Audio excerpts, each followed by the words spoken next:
என்ன மாதிரி எவ்வளோ பேர் இருப்பீங்கன்னு தெரியல.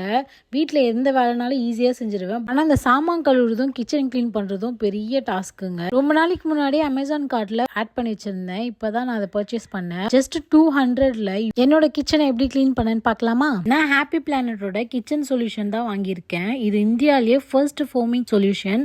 நான் டாக்ஸிக், ஒன்லி 200 மட்டும் தான். Safe for planet. இந்த சொல்யூஷனை எங்கே அழுக்கு இருக்கோ அங்கே ஜஸ்ட் ஸ்ப்ரே பண்ணி 1 to 2 minutes வெயிட் பண்ணி லைட்டாக தொலைச்சாலே போதும், அவ்வளோ கிளீன் ஆயிடுது. இந்த வீடியோலயே பிஃபோர் அண்ட் ஆஃப்டர் ரிசல்ட் கொடுத்துருக்கேன். இந்த கிச்சன் கிளீனரை எங்கெல்லாம் யூஸ் பண்ணலாம்னு பார்த்தீங்கன்னா, kitchen counter, gas stove, chimney, fridge, oven, mixie, exhaust fan, air fryer, induction stove அப்படின்னு நிறைய இடத்துல யூஸ் பண்ணலாம். அது மட்டும் இல்லைங்க, நீங்கள் வீட்டில் எப்பயாச்சும் டீப் கிளீன் பண்ணணும் கிச்சன் அப்படின்னா கண்டிப்பாக இந்த ப்ராடக்ட் ரொம்ப யூஸ்ஃபுல்லாக இருக்கும். ரொம்ப முக்கியமான விஷயம், இந்த ப்ராடக்ட்டை கிச்சன் சிங்க்லையும் டேப்லையும் யூஸ் பண்ணவே கூடாது. இந்த ஒரு ப்ராடக்ட் வச்சு தான் என்னோட fridge, gas stove, kitchen topper அப்படி சொல்லிட்டு எல்லாத்தையும் க்ளீன் பண்ணிட்டேன். அவ்வளோ நீட்டாக டீப் க்ளீன் பண்ணியிருக்கேன். இந்த சொல்யூஷன் ரொம்ப ஹெவியான ஸ்மெல் எல்லாம் கிடையாது, நார்மலாக தான் இருந்துச்சு. இவங்க ப்ராடக்ட் அமேசான்லேயும் அவைலபிளாக இருக்குது. லிங்க்னு கமெண்ட் பண்ணுங்கள், சென்ட் பண்ணுறேன். இவங்க பேஜும் டேக் பண்ணுறேன், ஃபாலோ பண்ணுங்கள். பாய்.